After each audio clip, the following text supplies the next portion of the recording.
Today our verse comes from the prophet Zephaniah, and before I share the verse, I want to give you a little background. The prophet Zephaniah appears to have engaged in his public ministry in the decade around 630 BC. He was very knowledgeable about Jerusalem and its circles of influence and power, and like so many of the other prophets, he condemned the corrupt practices that he saw, which seems to indicate that he is ministering before King Josiah's reforms, which came in 621 BC.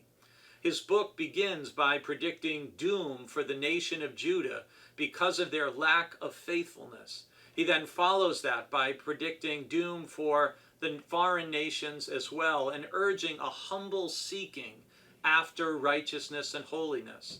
And after condemning Jerusalem in chapter 3, verses 1 to 7, there is a beautiful promise of consolation and comfort for those who wait patiently for and serve God with one accord. And that leads us to our verse of the day, Zephaniah chapter 3, verse 17. The Lord your God is in your midst, a warrior who gives victory. He will rejoice over you with gladness. He will renew you in his love. He will exult over you with loud singing. I think this is just a beautiful description of God. I mean, that God is so many different characters, or has so many different facets. That God is a warrior who fights on our behalf and gives us victory. That God celebrates and rejoices over us with gladness, and that God will renew us with God's love, and that finally that God will exult over us with loud singing.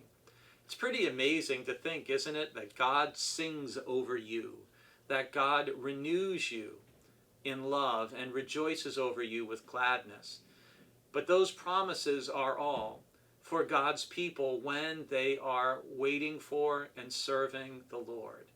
But I pray that this imagery of God as a warrior, a rejoicing worshiper, as a renewing lover of our souls will encourage your soul today.